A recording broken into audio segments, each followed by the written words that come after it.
पाकिस्तान ने दुनिया को खबरदार किया कि भारत में अक़लियती बिरादरी महफूज नहीं है और इससे पहले कि बहुत देर हो दुनिया भारत की इन हरकतों का नोटिस ले ले। अच्छा, तर्जुमान दफ्तर खारिजा का कहना था कि मकबूजा कश्मीर में जो इंसानी हकूक़ की खिलाफ वर्जी और जो काबिज़ भारतीय फोर्सेस की जानिब से कश्मीरियों की शहादतों का सिलसिला जारी है, इस पर नोटिस लेना चाहिए। और तर्जुमान दफ्तर खारिजा का मज़ीद ये कहना था कि जी आसिम इफ्तिखार ने कहा है कि खुद भारत में अक़लियती बिरादरी महफूज नहीं है।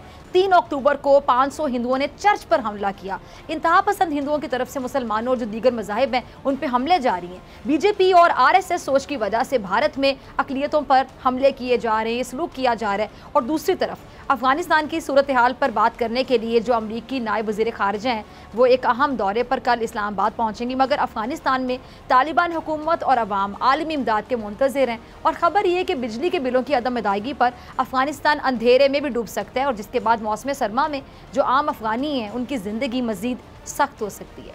अच्छा, अल जज़ीरा में शाया होने वाली खबर के मुताबिक अफगानिस्तान की जो रियासती पावर कंपनी है उसने अफगानिस्तान में जो मौजूद अक़वाम मुत्तहिदा के मिशन से $90 मिलियन इमदाद की दरख्वास्त की ताकि वो बिजली की फराहमी मुअत्तल होने से पहले ही इन ममालिक को बिल अदा कर सके। इस पूरी सूरत हाल पर बात करने के लिए मेरे साथ मौजूद है तजियाकार ब्रिगेडियर रिटायर्ड गजनफर अली साहब। बहुत शुक्रिया ब्रिगेडियर साहब ज्वाइन करने के लिए। ब्रिगेडियर साहब, ये भारत में जो अक़लियतों पर मज़ालिम जारी हैं और ये अब से नहीं है, अब तो बहुत हद ही हो गई ना। अब देखें कि वहाँ पे मुसलमान पे किस तरह जुल्म किया जाता है। सिख बिरादरी जो किसान है खासतौर पे वो जो एहतजाज कर रहे हैं उनके साथ क्या हो रहा है। दुनिया को कुछ नज़र नहीं आ रहा, दुनिया गूंगी है, बहरी है, अंधी है, सिर्फ अपने अपने मुफादात के चक्कर में खामोश बैठे हुए सब। लेकिन ऐसा कैसे चलता रहेगा? ये सिलसिला कभी नहीं रुकेगा क्या?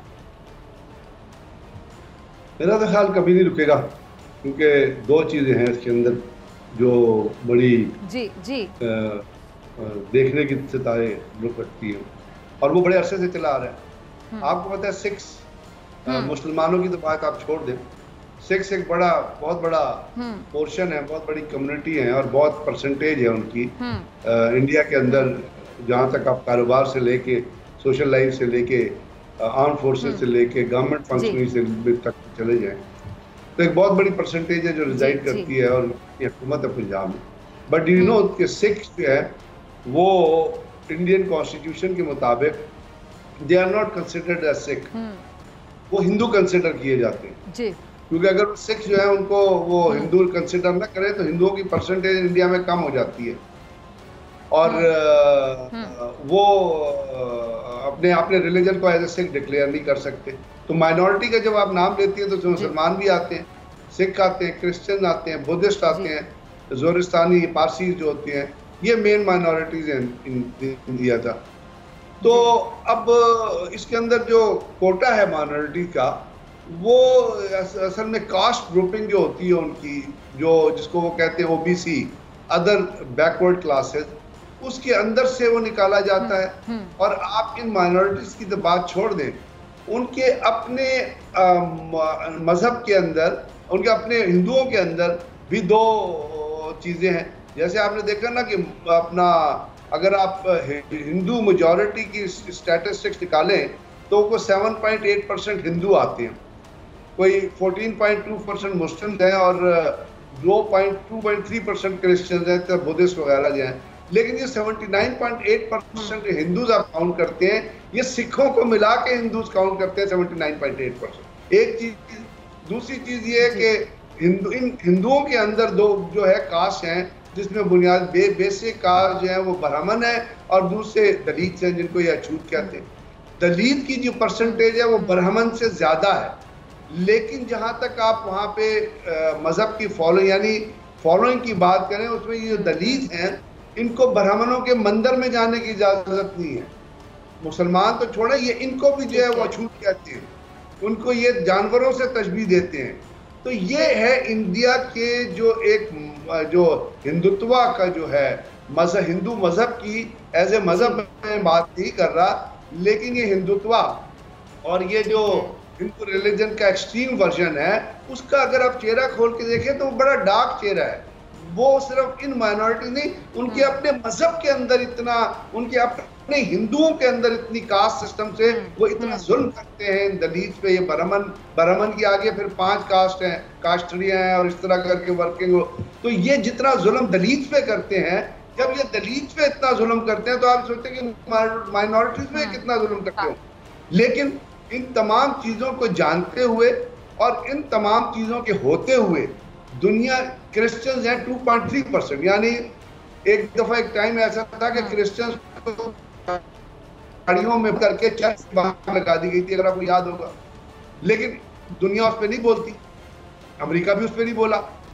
अगर यही चीज खुदा ना करे पाकिस्तान में हो जाए तो पूरे दुनिया के कान भी खड़े हो जाते हैं, नाक भी खड़ी हो जाती, बाल भी खड़े हो जाते और भां भां करके चीखने लगते हैं कि जुल्म हो गया, जुल्म हो गया।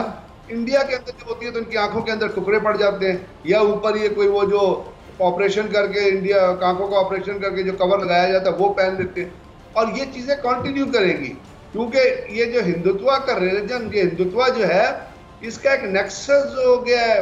अभी एक ज़ायोनिज्म की जो लॉबी है, जो हाई ग्रेड ज्यूज हैं, जो एवोलॉजिकल ज्यूज हैं, उनका और हिंदुत्व का, और वो दोनों जुल्म ढा रहे हैं मुसलमानों पे। आपने देखा वो दोनों जुल्म ढा रहे हैं माइनॉरिटीज पे।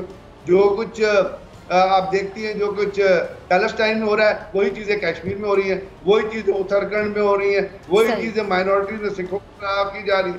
तो ये इनका एक बहुत गंदा और डार्क चेहरा है जिसको बुनियादी तौर पे क्रिएट किया है फैशिस्ट नरेंद्र मोदी ने और उसके जितने गमाश्ते हैं बीजेपी के बाबू बजरंगी जैसे और इस किस्म की जो दहशतगर्द हैं जो कहते हैं कि जी हमने आग भी लगाई गुजरात में, मुसलमानों को पेट्रोल के ऊपर भी लेके आए, औरतों के जो फैमिली वे में औरतें थी उनके पेट चाक किए, उनका फीटस निकाला, उसको भर में ये कन्फेशन मौजूद है। और फिर मेरे बड़े भाई नरेंद्र मोदी ने मुझे बचाया। ठीक है, तो ये जो है इंडिया का, इसके अंदर बहुत बड़ी बड़ी दरार। अच्छा ब्रिगेडियर साहब, ये भयानक और काला चेहरा है। अच्छा ब्रिगेडियर साहब, ये जो जी अच्छा ब्रिगेडियर साहब, ये जो अभी अमरीकी नायब वज़ीर ख़ारजा उन्होंने दौरा पाकिस्तान से पहले ही ये जो दहशतगर्दों के खिलाफ कार्रवाई का मुतालबा किया है, तो उसका सीधा सीधा मतलब हम ये समझें कि एक बार फिर से डूम और कहने आ रहे हैं? यार ना ही आए तो अच्छा है। मतलब ये जो है ना झूठ और पलंदा और हिपोक्रेसी का जो प्रोडक्ट है अमेरिकन लीडरशिप, ये झूठ, धोखाधड़ी, फरेब, मतलब है इसकी जो एक कॉम्प्लेक्स है the American Congress leadership is ये जो है ना, they are combination of hypocrites, they are combination of liars and liars at the international level। झूठ बोलते हैं, दुनिया को धोखा देते हैं। ये अब इनको पैलेस्टाइन नजर नहीं आता, इनको कश्मीर नजर नहीं आता, इनको अफगानिस्तान नजर आता है क्योंकि वहां पे इनको फूक चाटना पड़ा है। they have been defeated badly।